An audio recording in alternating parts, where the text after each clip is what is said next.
Hello friends, thank you so much for stopping by and welcome to Musings by Masha.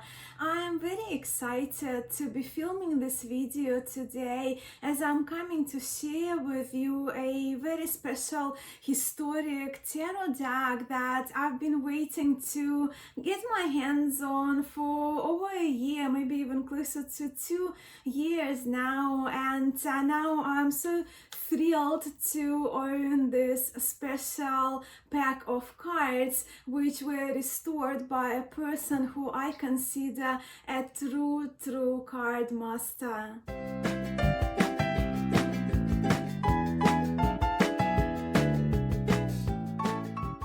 Well, some of you may already have recognized these cards that I'm talking about from this exquisite wrapper, exquisite wrapping paper. But yes, of course, the person who I'm talking about is Pablo Robledo. And Pablo Robledo is someone who I have the utmost respect for, and he is extremely talented, and in my books he is one of the most talented modern day cartiers who studies the cards. What I really appreciate about Pablo Robledo, that he spent a lot of time and dedication in examining and studying the cards, and his attention to detail is just immaculate. Of course, also Pablo's Marcella Tarot, and that's the deck I'm talking about. It's not the deck that I'll be featuring in this video, of course, but Pablo's Robledo Marcella Tarot was the second Tarot de Marseille deck that I ever acquired, and to this day, this tarot is still one of my most favorite and most probably one of the very most used decks in my tarot library. So I can sincerely say that Pablo Robledo has played, well, he played a very important role in my personal tarot journey and my tarot studies, because he's very generous with sharing information as well. And of course, now, if you've been watching my channel, you know I'm a big fan of Pablo, and I now have quite a few of his decks, and they're always at the very top of my list. But let's return to the star of this video today, the cards that I'm very excited about. So the deck that we will be having a look at today is the Mantegna Ladenspelder Tarot, restored by Pablo Robledo. And on my channel, it's no longer a secret that I have fallen in love with Mantegna, so much so that I even started a Mantegna Tarot series, well, kind of sort of Mantegna Tarot study, but more overview series, right, on my channel, where we talk in depth about the cards of Mantegna Tarot. But also, let me just say that this version of Mantegna Ladenspelder Tarot by Pablo Robledo is one of the most unique versions and restorations of Mantegna, to my view, available there, and it's absolutely stunning and it's refined, and of course you will get to have an up-close look at it today. I have now had these cards for over 2 weeks, and I sat with them and I examined them and I studied them and I admired them by myself, but I did put the wrapper back to, I guess, to get the sort of like the unboxing, well, unwrapping in our case, experience for you, and for me to go over the cards again together with you, because they're really truly exquisite, and I hope you witness that for yourself. But before we look at the cards, let's have a quick chat about the history, very brief history of the Mantegna Tarocchi, and also about what inspired Pablo to restore this particular set of cards.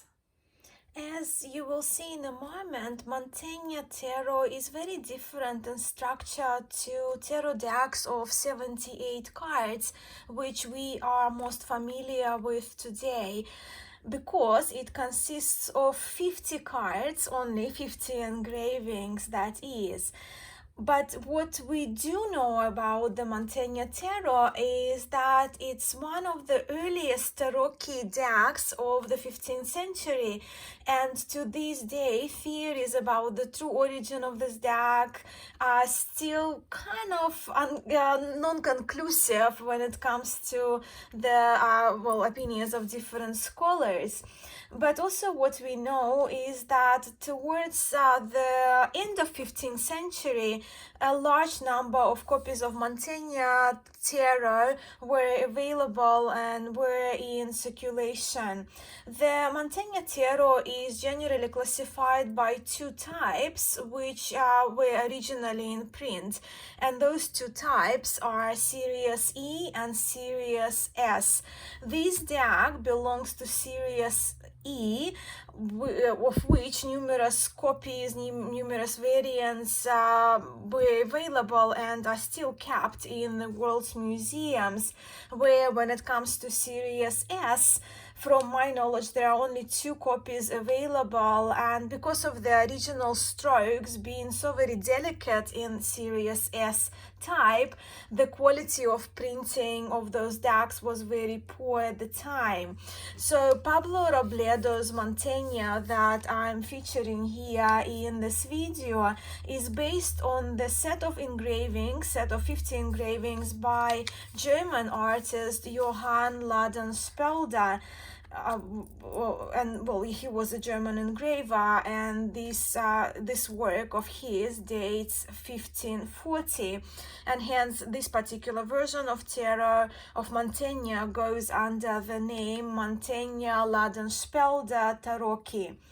Pablo usually studies things, right? But when it comes to this deck, Pablo studied extensively the images of both series, of S and E series of Mantegna, and also he did study the work of the engravers that these two decks have been attributed to.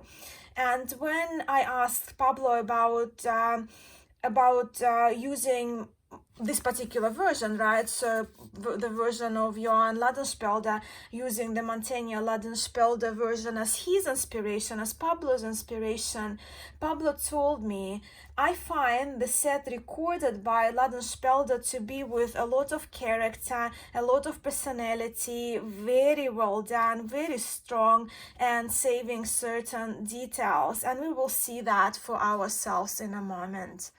I too find the Mantegna Ladenspelder version, Johann Ladenspelder's version of Mantegna, the most beautiful and the most delicate out of all the other Series S and Series E and other Mantegna tarot-key restorations available. I, of course, also have another version of Mantegna Ladenspelder, another beautiful version, and this one is from Giordano Berti from Rinascimento Italian style art, which I absolutely love. It's also quite an exquisite version of it. I did ask Pablo about what makes Mantegna so special to him, and I'll read it here from what he said, of course in the translation from Spanish into English. So I asked him what makes Mantegna so special and important, and Pablo shared that in addition to the content of the images themselves, he finds Mantegna deck very special because firstly, we couldn't call it a deck to begin with, as it was a set of images in a book, and secondly, Mantegna was the first set of images where the engravings were named and numbered, making it very important when it comes to the development of tarot. So yeah, Mantegna was that kind of one of the earliest tarot decks, right, with the names and the numbers on the cards and virtues included, and what you will see. But okay, friends, now you probably are ready to have an up-close look at this newest treasure of mine. When it comes to the xylography of the wrapper, so we're talking about the wrapping paper, and of course we're talking about the block that Pablo created, right? So Pablo mentioned to me that the idea of creating this wrapper had been brewing with him for about 2 years until he made it into a reality. And I personally find Pablo creating a woodblock for this special wrapping is so admirable and really beyond fascinating, and the result is just outstanding if you ask me. Which of course brings us now to the unwrapping, right? Not unboxing, there is no box here, but unwrapping of this treasure. Of course, as I mentioned to you before, I have done it already, and I packed the cards nicely back for you so we can experience this beautiful woodblock wrapping paper to ourselves. I'll just put them to the side. And that's the block that Pablo created. Just stunning, right? So SN, of course, it just refers to the origin, the location of where Johann Ladenspelder recreated the engravings, of course inspired by Mantegna tarot, right? So we call it Johann Ladenspelder, Mantegna Ladenspelder Tarocchi, and Pablo included his name here. Just wow. And because these cards are still available, so I just wanted to mention a little bit about the specs, right? The usual unboxing drill of the card sizes, the bags, the card stock that is used for the cards. So they come with the information title card, right? So you can read it for yourself here in Spanish. And here Pablo mentions Baldini, his inspiration by Baldini, right, and Johann Ladenspelder as well. But yes, my copy is copy number 30 out of 52, and as per original, the card backs are plain, but as you can see, it's not that white plain paper, but more kind of that older looking paper look. And the cards are larger than a standard tarot card that we know of today. So these ones, as you know in my videos, I just always have it by hand, AGM AA weight tarot, just for your reference. You can see how much larger the Mantegna cards are, and of course instead of 78 cards we have 50 cards plus the title card when it comes to Pablo's version of it. And the cardstock is actually very, very pliable, and it's very, if you have any of decks that you got directly from Pablo, not mass market produced but the ones that Pablo printed in that limited print, the cardstock is very, very similar. So the pliability of it is wonderful, as you can see, but it does have that the flower petal feel to it. But I really love this type of cardstock. For me, it's durable and almost feel like it's coated because of that kind of flower petal velvety feel to the cards. Of course, if you are already familiar with Mantegna Tarocchi and if you've studied it, and also to those of you who have been watching my Mantegna Tarot series, and I'm very, very thankful to you for that, there is no need for me to mention that. But also I do realize there are always new people coming over my channel, so I thought I will briefly mention a little bit more about the structure of this very unique deck, right? A special type of tarocchi. So yes, 5 categories here, as you can see, 5 piles of cards, 10 cards each, and they are categorized by their unique grouping. So with starting with the E series or E category, we have cards from 1 to 10 which represent human conditions, and we will have a look at all of the cards now briefly, but I just want to run through this and then we just look at the cards and admire the beautiful restoration that Pablo did. So yeah, the first category, E category, is the human condition. So the 10 cards that are represented here, they showcase the hierarchy in the society during the Renaissance time of of these images, of these engravings. Then the second category is muses. So we have here 10 cards, 9 muses and Apollo. Then category C here, cards from 21 to 30. We will have a look at liberal arts and sciences, and then we're moving on to cardinal virtues in group B. And the last group, the group A, they're kind of in reverse, right? So A is the highest group, and it's the last group for cards from 41 to 50. And in this group, we will see the representations of planets and astral or celestial spheres. So the lowest group of cards is labeled E, as we can see here at the bottom left corner, and then we go all the way to the highest group, which is labeled A. Again, well, we see that in the bottom left corners, right? And we also see the titles of the cards, and we see the numbers of the cards. But the main thing about Mantegna is that we can see we can see the progression here. We can see the progression from the lowest group, which depicts the earthy realm and societal hierarchy. We're moving on through muses, through sciences, through virtues, cardinal virtues, to the celestial spheres and higher realms. And of course, immediately, if you've seen any other versions of Mantegna Tarot, you can see that what makes Pablo's restoration so unique is the addition of this golden yellow stenciling to this minimalistic and uncolored images of Mantegna Tarot. So with the first category, as I mentioned, is the human conditions. We look at the 10 cards, beginning with the poor or impoverished miserere. And then we have servant,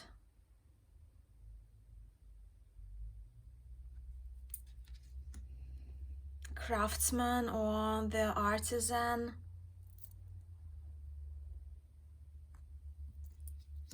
merchant,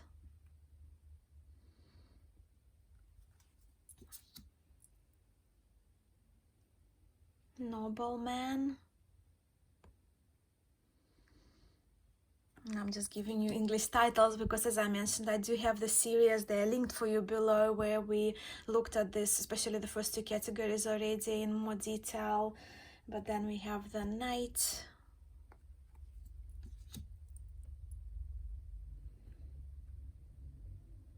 the doge or the magistrate, king, the emperor with crossed legs, holding onto the belt, very much in accordance to what we see in Tarot de Marseille, and having an orb or sphere. So again, the sphere is colored in this golden yellow. While we're here, I will mention that that Pablo, well, of course, I asked him about his choice of adding that stenciling, right? That golden yellow stenciling. And what he said about adding the yellow stenciling is one of the e-series that is kept in Bibliothèque Nationale of France, National Library of France, has certain details painted with gold, and I find these details very striking. I found it interesting how they move and reflect the details from card to card. I felt it as a common thread, like Ariadne thread in the labyrinth. Working with gold would be my dream, Pablo is saying. But for the printing methods which I have accessed, these types of colors do not end up being to my liking. They do not correspond to the idea or vision that I have about them. That is why I chose to imagine that they were painted with stencil and applying inks, a way that I am more familiar with and I find it more fluid. So though these are Pablo's words in translation, and of course we see this yellow threads, in addition that yellow ink, digital ink throughout the deck. So that's Papa, which is the last card in the Human Condition series. And now we're moving to beautiful muses. Only this week I did a video on what qualities, what gifts each muse has. So I will link that for you as well. Not to take the time, but the muses, as you can see, they are depicted with these golden spheres, which is beautiful to see and which is unique to see in this deck. And the instruments they play also are colored in this golden yellow stencil, digital stencil.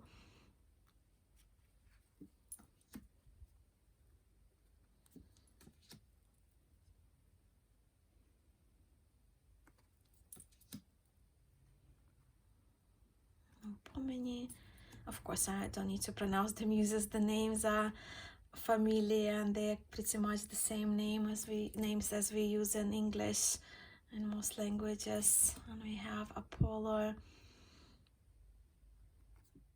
And then we have the category of liberal arts and sciences.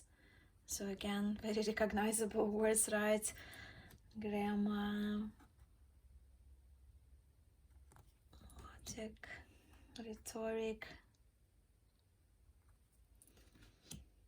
geometry,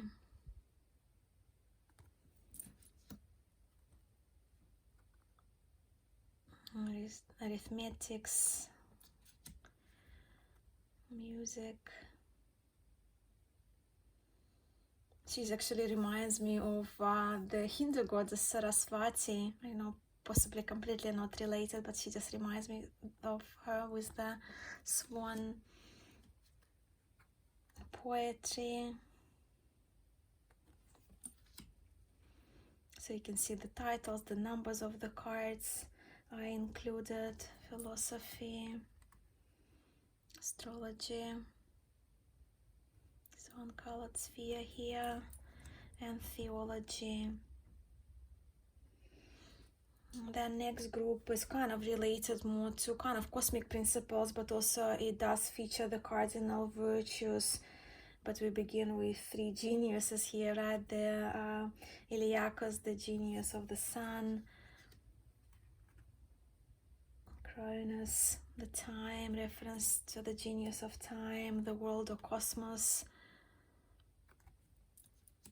And then we see the virtues, temperance. And as you can see, some of the cards do remind us of the cards that we see in our tarot decks, or what we know as tarot, you know, the Tarot de Marseille and some other Italian historic decks. I'm only, of course, you can see the thread throughout other decks. I'm kind of pretty much picking my favorites now, the decks that I really love, the historic decks.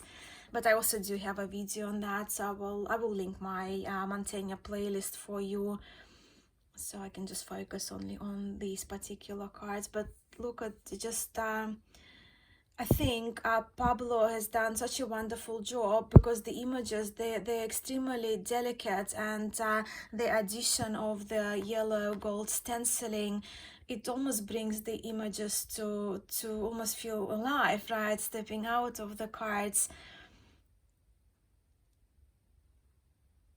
Yeah, so we have fortitude here, justice, charity, and they just so very special and unique.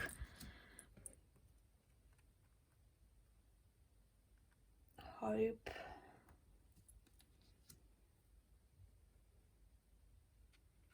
and faith.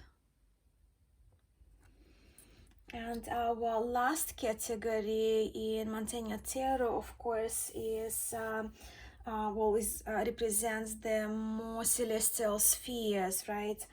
So we start here with the moon, and then we have Mercury,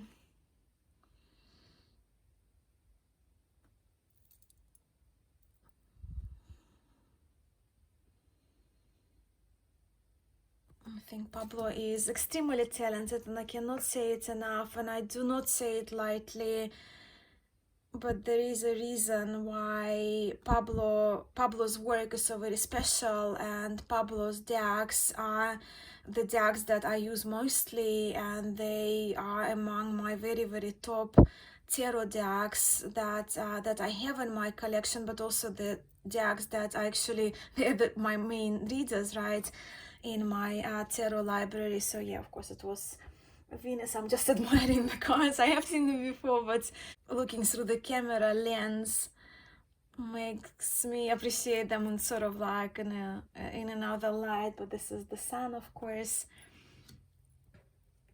Then we have Mars, Jupiter,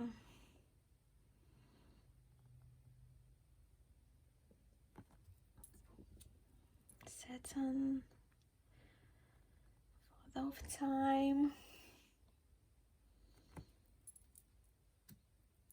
And then of course we have Octava Spera, so the eighth sphere, or the representation of the angel of the eighth sphere, if you will.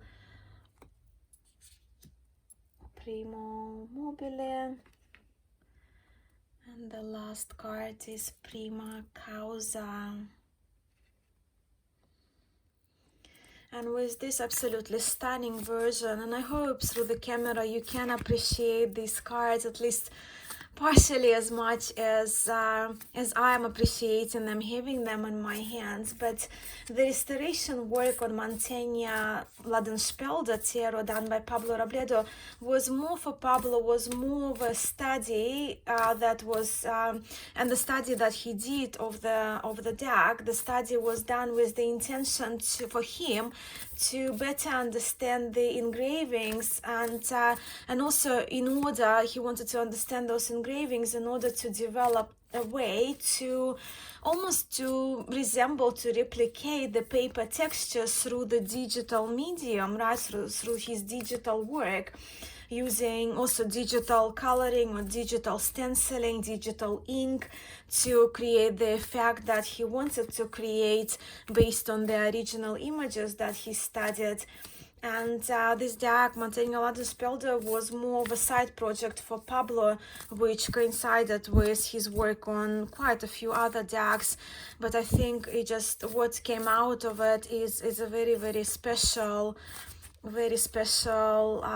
project, and a very special set of cards that are just a true delight.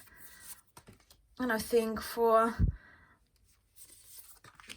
people who appreciate historic decks and who are very much into tarot history, I think this deck is very important, and this particular version is just the utmost delightful. Really, what can I say?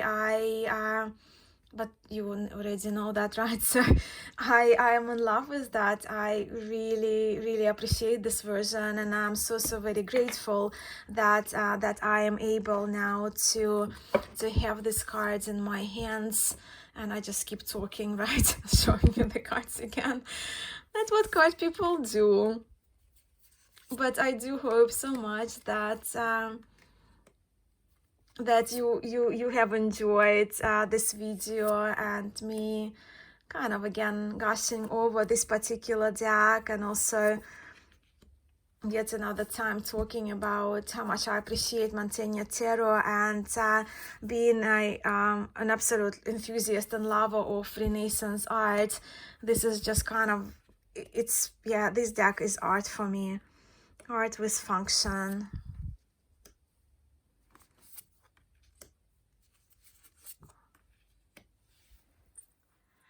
And here we have a thing of beauty and a delight of work by Pablo Robledo in this beautiful Mantegna Ladenspelder restoration. The exciting news is that I trust there are still some copies of this deck available, along with some other Pablo's decks that are available for international shipping. And I will link for you the contact person, his name is Hugo, and he is Pablo's contact person, and Pablo shared his details as well. So I will link his Instagram. That's how I got in touch with Hugo, and how I ordered Mantegna, well, a couple of decks I ordered from Hugo, because you know me. But the postage from Argentina to Australia was very quick. The shipping was very quick. The cards arrived timely, and Hugo uses FedEx there, and so yeah, very reliable postal service, and the payment was done through PayPal, right? So yeah, Hugo is a wonderful person to contact with, and I've had really good experience ordering my decks, my Pablo's decks from Hugo, because Pablo doesn't have doesn't have an option of sending his decks himself at the moment. So yeah, that will be linked, because there may be some other decks you'll be interested in. You know, one of my biggest hits this year has been Claude Francois Carajat Tarot by Pablo Robledo. Again, off the topic, but Tarot de Marseille, Carajat Tarot de Marseille has been the most wonderful deck for me this year as well when it comes to Tarot de Marseille. I'm just saying. But yeah, the links for you will be of course in all the links will be in the description of this video. And do let me know also what you think of this version of Mantegna and your experience with Mantegna Tarot in general, if you have any. Thank you so much, my friends, for spending this time with me. It's been kind of a bit of a longer video today, but I'm truly grateful for your time, and I'm sending much love to you all. Namaste.